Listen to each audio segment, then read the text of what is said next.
Dr. Zakir, if a person starts fasting in one country, he then travels to a second country. In that country, their month has started 2 days after his country of origin. Should he end his fast according to the country that he's travelled to? This would mean, of course, that he would end up fasting 31 or even 32 days. Is this correct for him to do that? As far as a person who starts fasting in one country and when he travels to another country and that country has started maybe 2 days late, and if he continues, then he ends his month of Ramadan according to the second country where he has travelled, it may be that he may end up fasting 31 days or 32 days.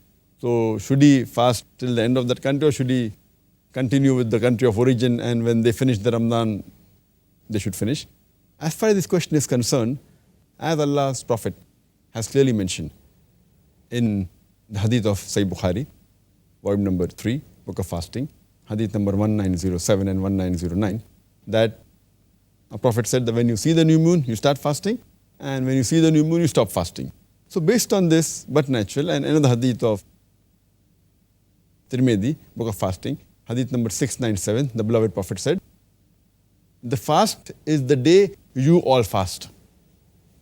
And the breaking of the fast is the day when you all break the fast.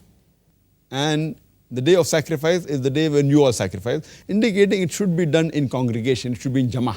It can't be done individually. So because the person, when he shifts from one country to another country, he should follow the rules and regulations as the people of that country where he's staying in.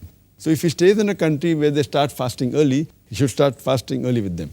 And if he goes to a country where the fasting is delayed, the month of Ramadan is delayed by 2 days, he should continue with them. Even if he has to fast 1 or 2 days more, he has to continue doing that. Because he has to be with the jama'ah, he has to be with the people. It cannot be that the other people are fasting and he's not fasting. He should maintain the jama'ah.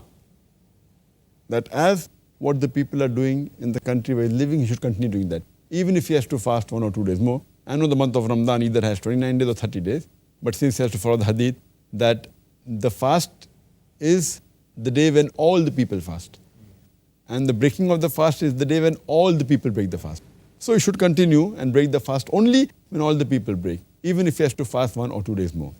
And similarly, if a person, when he starts fasting, and if he travels to another country, and maybe the sunset is about 2 hours late, so he has to fast 2 hours more.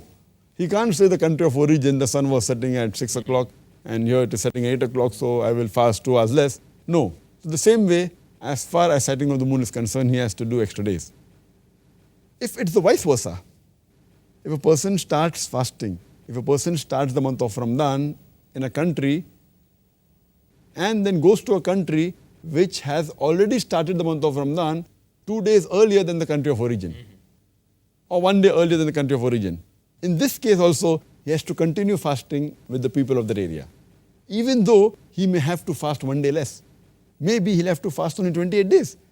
But in this case, since a month cannot be 28 days, he has to celebrate Eid with the people of that country. But later on, he should compensate for the fast he has missed, because the month of Ramadan cannot have 28 days. So if both the countries where he started and ended, both have got 30 days, and if he fasted for 28 days, then he has to compensate 2 days. But if the country of origin had 29 days, or the country to which he has travelled has 29 days, then he has the option of only fasting for 29 days. Then he has to make up only one fast.